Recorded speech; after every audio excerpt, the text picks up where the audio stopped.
You know your country's in a bad way when its attorney general is actively breaking the law and actively not trying to hide it and laughing about being held in contempt. Bill Barr needs to go to jail. Dyze in your house. Exclusively on East Coast Radio. The views and opinions expressed on this podcast are that of my own and are not of my employer.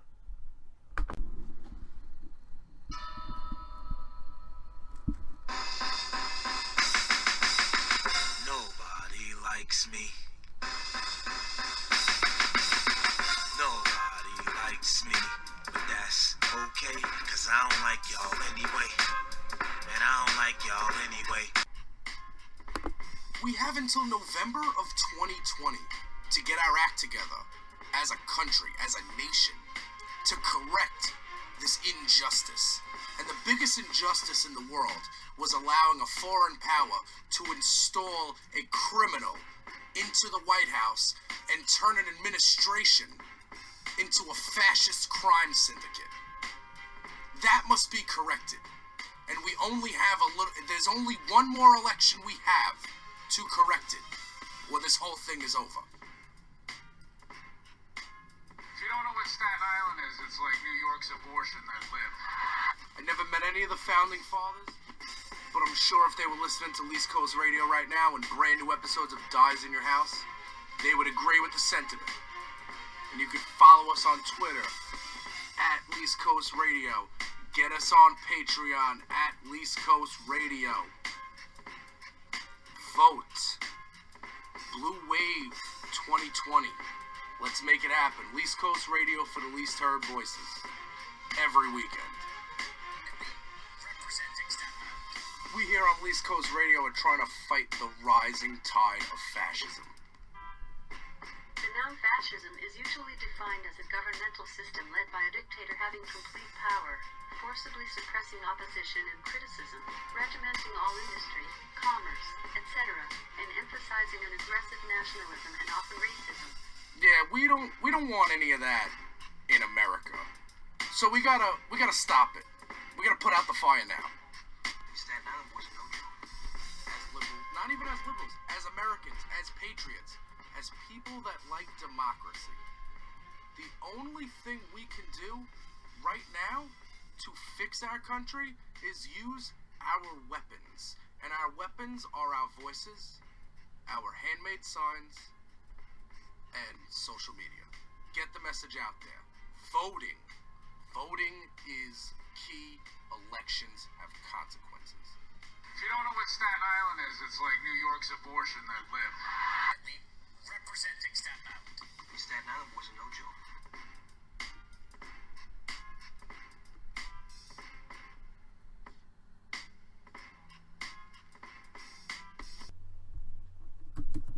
Hey, who's in the house?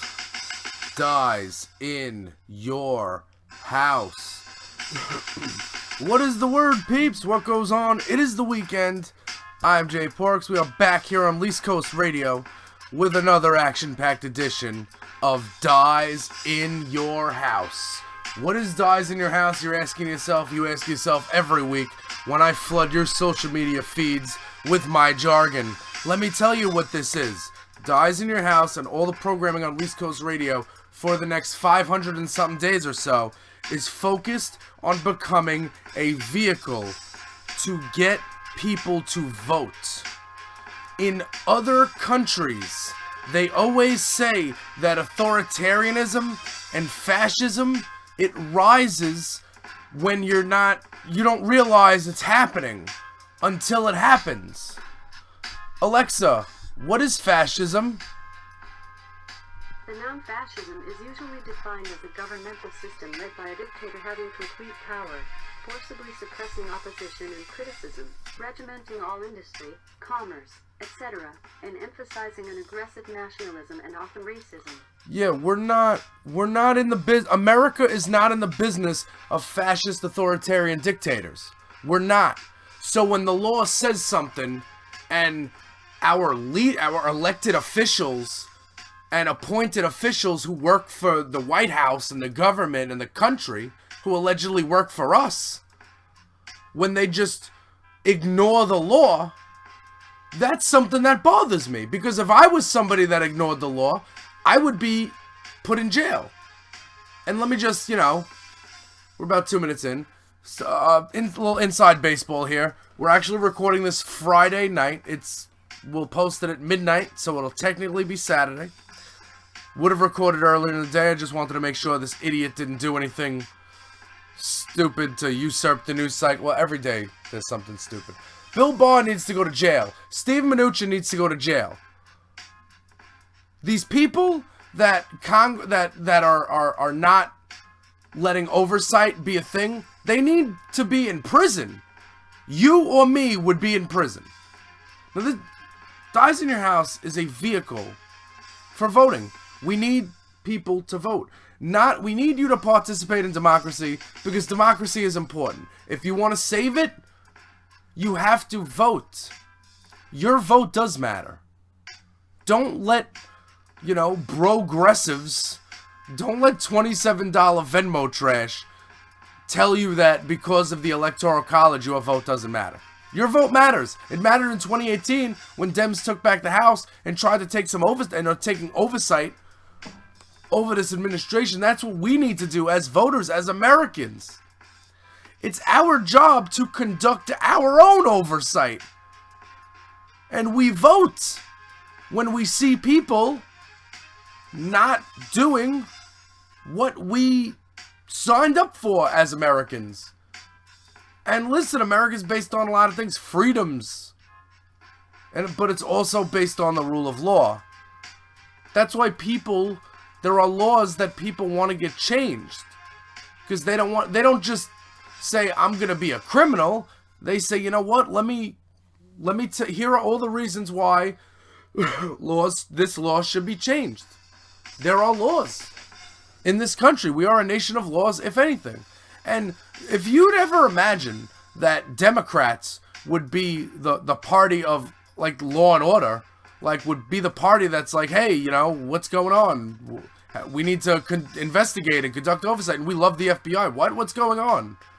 Like, you got a bunch of pot-smoking liberals who are like, yeah, go federal investigators. Like, that's just crazy to me. This is a good time to say, since we're about 4 minutes into recording this is a good time to say that even though I had it at the top of the show, I will say it again.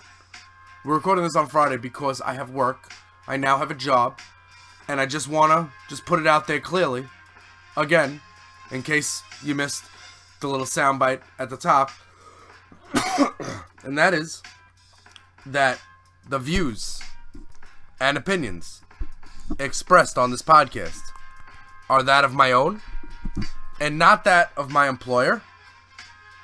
And I will not be mentioning my employer. My employer does not know that I have a podcast, I don't believe. And they have nothing to do with the things I am saying on my podcast. This is Jay Ports. This is my thing, my off time, my opinions, solely my own. So before we go on, participating in democracy is important. We need to change the game. That's what we need to do. Listen, man, voting, like, alright, so the polling, right? The new polling that has Biden at like 78% or whatever crazy number it is. Steve Kornacki was breaking down the age, like 18 to 25 or whatever voted this much. And age brackets based on who voted what. Demographics, there you go. Thank you. Thank you, nobody, for that. And what I saw was that the nominee will probably be decided based on people who are older than 65. And we can't have that. That's not... The future of this country are not people that are 65 and older. I'm not saying that people aren't wise. I'm just saying that we need to get the younger generation involved in voting, and we need to make it like it's cool. We need to make it like bath salts and hot Cheetos and Takis. It needs to be something that's hip. It needs to be like Supreme clothing, It needs to be hip, and it needs to be now, and You know, people can't look at it as like, oh, that's for, my grandpa votes. No. We gotta change the game. Because when we live in a progressive democracy, a thriving country with, endless evolution of minds and endless evolution of thought, a lot can get accomplished. Climate change. Poverty. We got opioid crisis. We got, we need immigration reform. We need to figure out a way we're going to do that the real way, not just fighting about it. There are a lot of things that we need to change.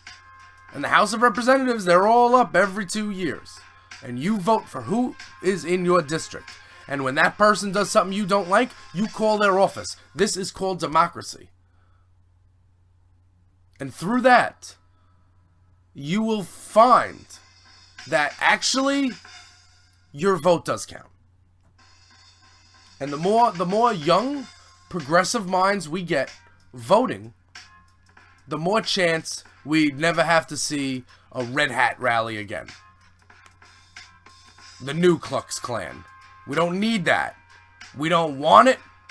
Nobody wants it. Nobody signed up for it. And we are not here for any of that.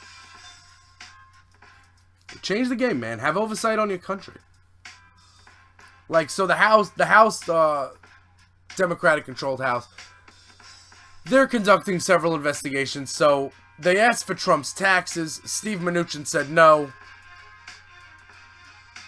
Bill Barr didn't show up to the hearing last week. We covered that on #ChickenBar. These people are both worthy of prison, but the taxes and the finances are distractions from what is actually happening. And what is actually happening is real. And Bill Barr is covering up some really serious crimes. So don't get distracted with, don't be thinking, oh, Bill Barr being held in contempt and Steve Mnuchin refusing to give up the tax returns or whatever, telling them that the Treasury Department will not comply. Those two things both are worthy of jail. Both in a regular society you would be in jail for. But at the same time, they're not equal on scales of 2020 election and democracy and, people vote and people's votes getting harnessed and people, not harnessed, what's the word I'm looking for? Suppressed. People getting their votes suppressed and news showing up in your Facebook feed that is definitely not true. Like, Hillary Clinton runs a sex slave child pedophile ring out of a pizza shop in Washington, D.C. Like, people actually believe that. I swear to you they did. And that's why we're in the situation we're in now. And it's sad. And we really need to get the vote out. So we need to get young people and people that didn't vote last time. We need to make sure that they understand how important it is. Bill Barr needs to go to jail. The House Oversight Committee voted to hold him in contempt. What's going on? Senate Intel Committee, you might ask. Well, Don Jr. got subpoenaed. Yeah. So remember when Mitch McConnell was like, yo, this is over. Like, Senator, Burr? Yeah, it's Burr, I believe. Because Blumenthal it's not Blumenthal. Blumenthal's a Democrat. Anyway. The Senate Intelligence Committee, which is chaired by, that's the Judiciary is chaired by Lindsey Graham. The Senate Intelligence Committee, I double shot of espresso, excuse me. The Senate Intel Committee has subpoenaed Don Jr. They have questions for him. And Seth Abramson has a short little thread from a couple of days ago on Twitter that basically explains it, and I'm going to read it to you right now. And he wrote an article that morning about it, so. What I wrote about this morning has now become breaking news.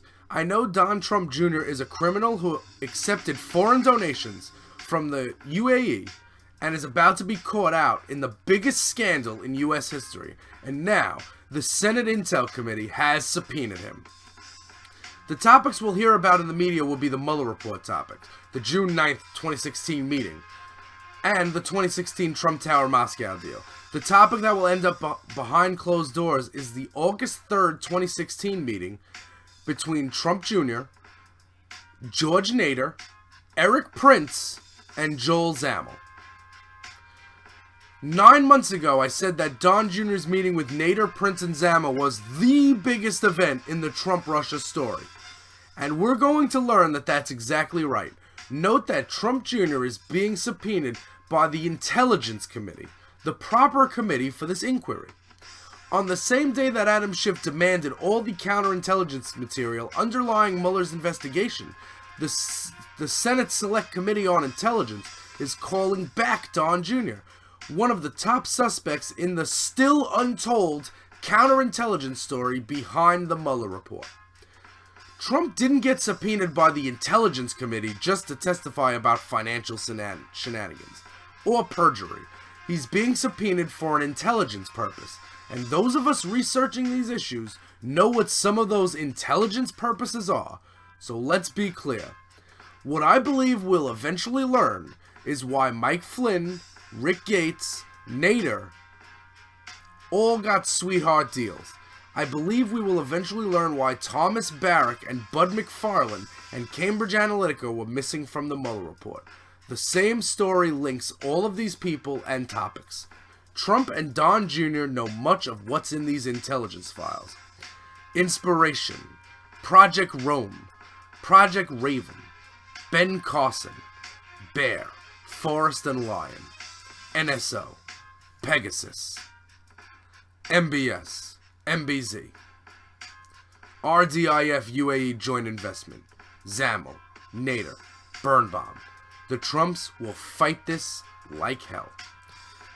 And Seth Abramson ends it with this: zero speculation, zero theory, all evidence. The power brokers in DC understand that this is ultimately the counterintelligence piece that is going to get Trump. And that's why Pelosi is slow walking on obstruction. She understands America only has a piece of the bigger picture. So that's Seth Abramson. He's a lawyer, he's a professor at the University of New Hampshire. And he's a columnist for Newsweek. I see him on TV all the time. And he was on, I spoke about him a couple weeks ago, he was on Bill Maher. And he's an archival journalist. Which means, like, he'll write a story based on, oh, remember when this happened? Like, there's a lot of news around the world. There's a lot of countries, and some news just doesn't get picked up everywhere. So again, do you remember when it became public that a counterintelligence investigation was opened up against the Trump campaign? And I rightfully said, hey, I'm going to raise my hand and say that they never said that that was closed. And it may not be closed now. They're calling back Don Jr. They want answers. And not about the Trump Tower meeting with Natasha Veshelnitskaya. Whew, I love saying that name. And Manafort and all that. And Jared Kushner. They want to know why Don Jr. was sitting down with Zammel, was sitting down with Eric Prince. Eric Prince, who is, by the way, Betsy DeVos's brother. He also runs basically a mercenary company. Like, they take contracts to go to countries and do military stuff. Like, basically, like, so he's trying to get a contract to go into Venezuela. Like, he wants his company, Blackwater. It's like a security firm. Like, to go into, like a military security firm. To go into Venezuela and, take care of it. Forget American troops. We'll turn this into a business. War is a business. Who knew? His sister's Betsy DeVos, currently ruining our education system. Rolling back all sorts of things. I can't even, the litany of the list is so vast, I cannot even begin it right now. So this guy's all sorts of dirty. So if Don Jr. is meeting with this guy, that's all sorts of dirty too. And why? We have not been told why. None of that was in the Mueller report because it is still ongoing. because there weren't conclusions to that. And also, we don't know dick about what was in the Mueller report because most of it's redacted and not one of you read that. Well, not one of you, meaning you who are on the same beliefs as me. I mean, none of you that wear red hats and support Trump read that shit. So don't pretend like you did. Those are like the people that, you know, pretended that they cared about Mother's Day when they found out they were working on Sunday. You know what I'm saying? Oh, it's Mother's Day this week. Yeah, like you give a crap. Sure you cared. So Don Jr. being subpoenaed, that's big thing. His connection to Eric Prince, that means he's dirty. We knew he was dirty. It's just a matter of what, where, and when. Bob Mueller was set to testify for the House Judish, for Jerry Nadler and co. He was set to testify the middle of May. That date is off. They are still in negotiations. Some people have said that they want to wait, that they think that they want to wait until Bob Mueller is currently no longer an employee at the Justice Department, so he can interact as a private citizen. Jerry Nadler doesn't care. He said if, you know, negotiations, whatever, about the questions don't go well, we'll just subpoena him. So, and again, I wouldn't get your hopes up for that, because Bob Mueller's a very dull guy. He's a very conservative personality guy. He's not Jim Comey. That's the perfect example of what Bob Mueller is. He is not Jim Comey. He's not going to go up there and be like, yo, motherfuckers is breaking the law. Like, he's not going to say, he's going to calmly word things and make it seem like everything's okay. Because he still believes in the rule of law. And that's cute. And that's adorable. And I hope that the rule of law is a thing that still exists. But right now, we have a little over 500 days to straighten this thing out. So I would beg you, tell a friend, tell your gardener, tell a graduating high school student how important it is to go out there and vote. Dyze in your house. Exclusively on East Coast Radio. Hey, yo! Jay Porks here, recording my own commercials as per usual. But I am here to tell you about going to patreon.com/JPorks, and you have the opportunity to help support East Coast Radio by becoming a East Coast Radio head. How do you do that, you say? Well, there are 3 different tiers to choose from, where you can find yourself bonus content, bonus features from the Jay Porks podcast, from Dyze in Your House, from all things East Coast Radio. Now, what are those features? Well, they're bonus shows. They're getting shows early. They're getting exclusive artwork mailed to the address of your choosing monthly. You can interact with all the hosts here on East Coast Radio. You can get shout-outs on the podcast. Behind-the-scenes stuff. That's on Dyze in Your House and the Jay Porks podcast. You get them both here on East Coast Radio. Dyze in Your House is usually the primer at the end of the week. The Jay Porks podcast is the long show. What we do at the beginning of the week to get you going, to take in everything that happened. But I need some help. And how you can help East Coast Radio is by following us on Twitter at East Coast Radio, going to patreon.com/JPorks, becoming a Patreon, becoming a East Coast Radio head. And, you know, if you don't want to do any of those things, you can smash that subscribe button on iTunes or YouTube. And, you know, you can, it wouldn't hurt. It wouldn't hurt to share the podcast with your friends. So keep it locked to East Coast Radio for the least heard voices. We're here fighting fascism, saving democracy, but we're also going to have a little fun. Keep it locked.